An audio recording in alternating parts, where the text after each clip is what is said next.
ধারণা করে কথা বলা নিষেধ ইসলামে। ওয়া ইন্না যান্না লা ইউগনি মিনাল হাক্কি শাইআ, আল্লাহ বলেন ধারণা কখনো সত্যের বিকল্প হতে পারে না। আপনাকে সত্যটা জেনে বলতে হবে। আমরা এরকম সমাজে অনেক করি, অনেক আপনি পাবেন। ধরেন যে আপনাকে আপনার এক বন্ধু দেখলো, রিক্সা দিয়ে যাচ্ছেন, আপনার পাশে এক নারী বসা, তো সে অনেক কিছু খারাপ ধারণা করতে পারে।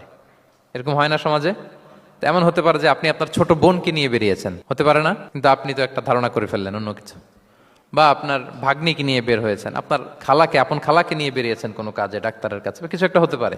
কিন্তু তাকে দেখেই আমি এদিক সেদিক বলতে আরম্ভ করলাম যে ওকে তো দেখছি এরকম এরকম এরকম। আছে না নাই? আমাদের সমাজে আমি দেখেছি যে কারো যদি ঠোঁট কালো হয় তো মানুষ ধারণা করে নেই লোকটা মনে হয় সিগারেট খায়।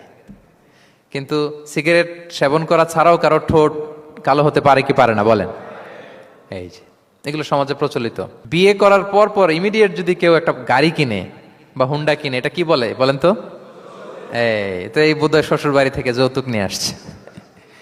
দেখছেন, এরকম ভুরি ভুরি আপনি সমাজে পাবেন।